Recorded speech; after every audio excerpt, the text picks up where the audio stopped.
Veitsi lähtee tänään Ikeaan. Mä taidin mun yhden hyvän ystävän kanssa käymään siellä.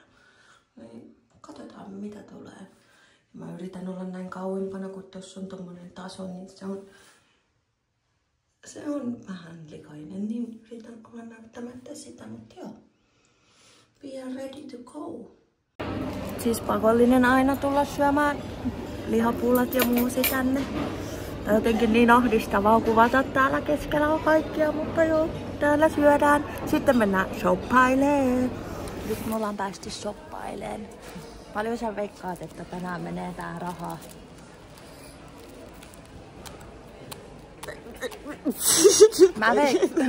Mä veikkaan, että 100 euroa mulla menee. 200. Okei. Katsotaan sitten, kun päästään kassalle, että paljon se kuitis oikein on, että mitä se summa on. Pitääkö sitä korata seinää? Welcome to my house. Tigers.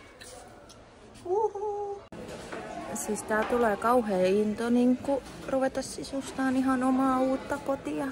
Mutta täytyy vielä hetken aikaa haaveilla, että jos se joskus tapahtuu, niin... Onkohan tässä joku suunnittelu kesken? Ei kai poista. Tuolla ei. Kiva. On suunnitella unelmasoova. Rumpujen pärinää. Paljon meillä meni ostoksiin? 165. No mulla meni joku 86 euroa. Eli alle sen, mitä me sanottiin. Eipä tuolla kyllä oikein ollutkaan mitään. Siis yllätyin oikeesti, että paljon mitään ei sillain niinku turhaa lähtenyt mukaan tai semmoista, että otan tätä kun tää on tällä ja näin, että siis tosi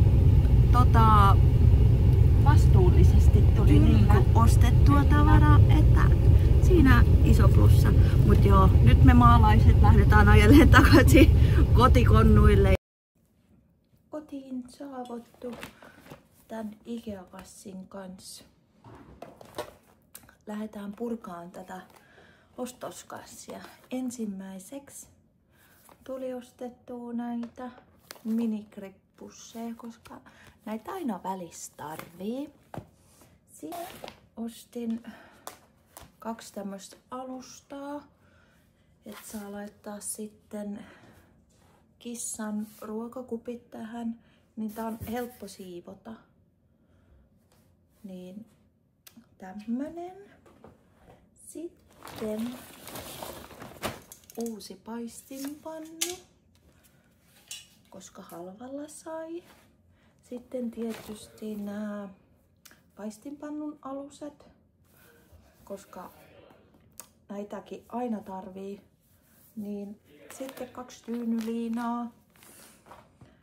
Sitten tietysti näitä tyynyliinan päällisiä, niin saa aina vähän vaihdella noita olkkarin tyynyjen kuoseja. Ihan tämmöset perus. Mitäs muuta täältä lähti? Niin, näitä klipsejä. Mä en niinku osaa katsoa tuohon kameraan. Mä katon aina vaan itteeni vaikka, no whatever. Sitten lokerikkoja, että saa laittaa sitten vähän järjestellä tuota vaatekaappia, laittaa jotain sukkia sun muita niin kuin paremmin järjestykseen. Sitten lähti 2 tämmöistä samanmoista kynttelikköä. Nämä oli mun mielestä niin söpöjä. Ei lähtenyt muuta kuin tämmönen iso lokerikko, mutta että tänne mä saan mun hiustuotteet kaikki hyvin. Mut joo, se oli tää hassun hauska Ikea-video. Mä nyt rupean laittelemaan näitä ja joo, ei tässä muuta. Kiva kun katsoit ja nähdään taas seuraavassa videossa. Heippa! Ja muista tilata kanava.